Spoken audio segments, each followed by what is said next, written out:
अब आगे हम ऑनडाइन को देखते हैं, जहां सर्कस आकर कहता है मैं फिशिंग के लिए जा रहा हूं, क्या तुम साथ चलोगी। जिस पर वह मान तो जाती है, पर वह कहती है कि वहां तुम्हारे अलावा कोई और नहीं होना चाहिए। सर्कस भी कहता है कि हाँ ऐसा ही होगा। अब आगे जब वो समुद्र में होते हैं तो सर्कस ऑनडाइन की तरफ थोड़ा अट्रैक्ट होने लगता है, क्योंकि वो बहुत खूबसूरत थी। इसके बाद वो गाना गाने लगती है, जिससे सर्कस को आज भी बहुत सारी मछलियां मिलती हैं। तभी उनकी बोट के पास से गार्ड की एक बोट गुजरती है, जिसे देखकर ऑनडाइन छिप जाती है। फिर 2 ऑफिसर बोट की तलाशी लेने के लिए आ जाते हैं और तलाशी लेते वक्त वो ऑफिसर्स ऑनडाइन को ढूंढ लेते हैं और सर्कस से पूछते हैं तुमने इस लड़की को यहाँ क्यों छुपा रखा है। सर्कस कहता है लड़की साथ रखना मेरे ख्याल से गैर कानूनी जैसा कुछ नहीं है। वो ऑनडाइन से पूछते हैं क्या ये सच कह रहा है, तो वो कहती है कि हाँ मैं अपनी मर्जी से यहाँ आई हूँ। ये सुनकर ऑफिसर्स वहाँ से चले जाते हैं। अब उनके जाने के बाद ऑनडाइन के बारे में सबको पता लगना ही था, इसलिए अब उसके छिपे रहने का कोई भी फायदा नहीं है। इसके बाद वो मार्केट जाकर फिश सेल कर देते हैं। फिर वहाँ एनी भी आती है और तीनों कपड़े खरीदने के लिए शॉप पर जाते हैं।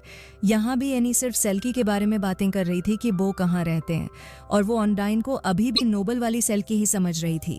इधर ऑनडाइन एक ड्रेस पहनकर आती है, जिससे वह बहुत ही खूबसूरत लग रही थी। इसी बीच हम एक अनजान आदमी को देखते हैं जो किसी की तलाश में यहाँ आया है। अब ये कौन है और क्या ढूंढ रहा है, यह हमें कहानी में आगे पता चलेगा। अगले सीन में एनी ऑनडाइन के पास जाती है और कहती है मैं भी तुम्हारी तरह स्विमिंग करना चाहती हूँ। तो ऑनडाइन उसे ले जाकर स्विमिंग सिखाने लगती है। तभी उसे पानी में एक बैग मिलता है, जिसे वो कई दिनों से ढूंढ रही थी। वो उसे बाहर निकालती है, जिसे एनी देखकर पूछती है क्या यही तुम्हारी सील कोट है। वो कहती है कि हाँ यही मेरी सील कोट है। तो एनी कहती है इसे जल्दी से जमीन में दबाना होगा, तभी तुम यहाँ 7 साल तक रह सकती हो। जिसके बाद वो उस बैग को नदी के किनारे एक जगह दबा देते हैं। एनी इन सब चीजों को एक गेम की तरह समझ रही थी। फिर ऑनडाइन उसे कहती है ये हमारा सीक्रेट है, तुम ये बात किसी से भी शेयर मत करना। जिस पर एनी भी मान जाती है। अब उस बैग में क्या था जिसे ऑनडाइन कई दिनों से ढूंढ रही थी, यह हमें आगे पता चलेगा। वहीं दूसरी तरफ सर्कस मोरा के पास एनी को लेने जाता है, जहां उसे पता लगता है कि वह तो पहले ही यहां से जा चुकी है। तो मोरा उसे पूछती है अब तुम्हारी वाटर बेबी कैसी है, यानी कि उसे भी ऑनडाइन के बारे में पता चल गया था। फिर अगले सीन में हम एनी, सर्कस और ऑनडाइन को बोट पर देखते हैं, जो एक कंपटीशन देखने जा रहे थे। फिर सीन उस कंपटीशन पर आ जाता है जहां टाउन के सारे लोग जमा थे, और वहां हम उस आदमी को भी देखते हैं जो किसी की तलाश कर रहा था। अब यहाँ आपको बता दें कि इस आदमी का नाम एलेक्स है, जो असल में ऑनडाइन का हस्बैंड है, और वो उसी को ढूंढने यहाँ आया है। अब कंपटीशन शुरू हो चुका था। तभी हम एनी को देखते हैं, जो ऑनडाइन की असलियत बाहर लाने के लिए जाकर समुद्र में कूद जाती है, जिससे पता चले कि वो असल में सेल्की है या नहीं। ये देखकर ऑनडाइन भी पानी में कूद जाती है और कैसे भी करके उसे बचा लेती है। पर एनी की हालत खराब हो चुकी थी, इसलिए सर्कस उसे घर लेकर आता है और मोरा के पूछने पर कहता है कि एनी डक को पकड़ते हुए पानी में गिर गई थी। इसके बाद वो ऑनडाइन को लेकर घर आता है और उसे बताने लगता है कि मैं पहले बहुत ज्यादा शराब पिया करता था। इसी हालत में एक दिन घर पहुंचकर मैंने देखा कि एनी बेहोश होकर जमीन पर पड़ी हुई है, और उसकी माँ भी इतनी नशे में थी कि उसे भी एनी की कोई फिक्र नहीं थी। फिर मैं जैसे तैसे करके अपनी बेटी को हॉस्पिटल ले गया और उसकी जान बचाई, और उस दिन के बाद मैंने ड्रिंक करना छोड़ दिया।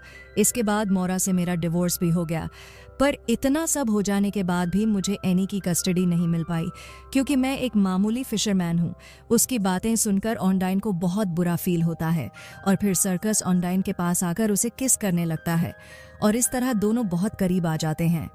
फिर अगले दिन शाम के बाद जब सर्कस घर में नहीं था, तभी ऑनडाइन का हस्बैंड उसे ढूंढते हुए घर तक आ पहुंचता है, पर वो पहले ही उसे देख लेती है और एक जगह जाकर छिप जाती है, जिससे ऑनडाइन उसे नहीं मिलती।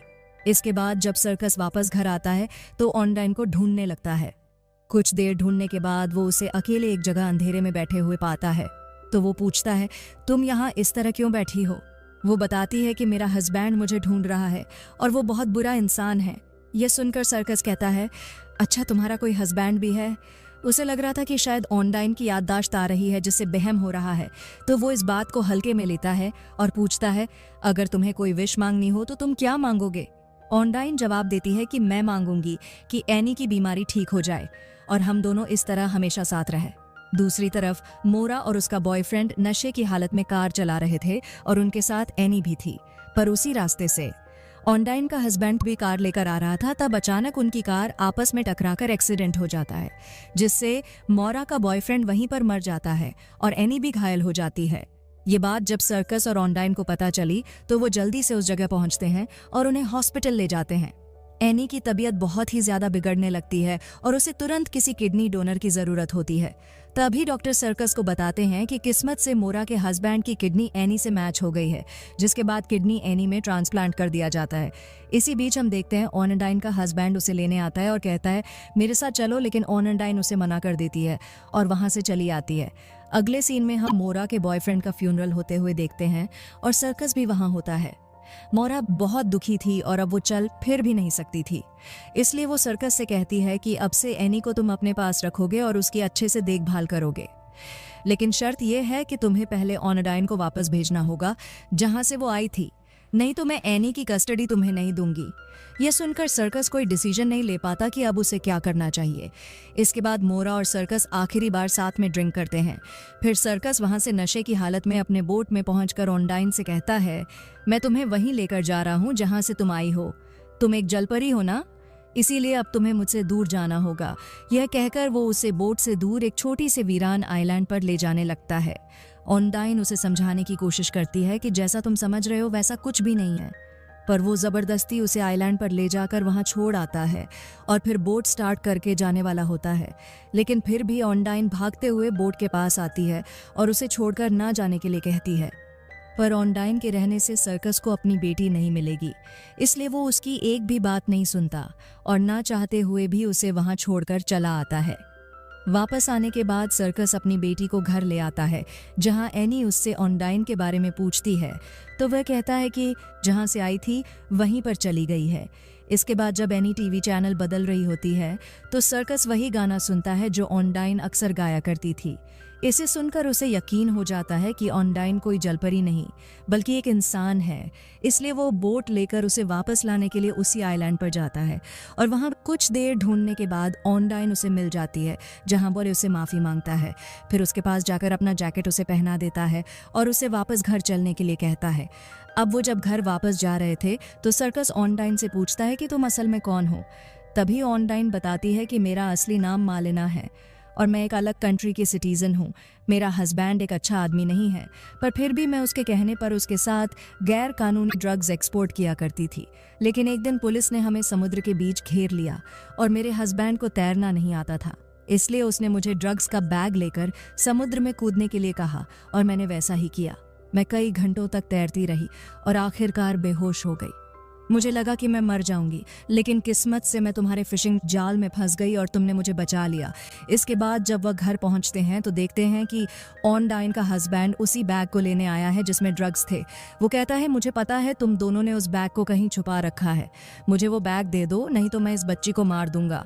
तभी सर्कस उसके साथ लड़ाई शुरू कर देता है, लेकिन वहां एक और आदमी आकर सर्कस पर गन तान देता है। एलेक्स भी ऑनडाइन को मारने लगता है और कहता है अगर तुमने नहीं बताया तो मैं इन दोनों बाप बेटी को मार दूंगा। तो ऑनडाइन उसे बैग की छुपी हुई जगह बता देती है, लेकिन वहां ढूंढने पर बैग नहीं मिलता क्योंकि एनी ने वो बैग पहले ही कहीं दूसरी जगह छुपा दिया था।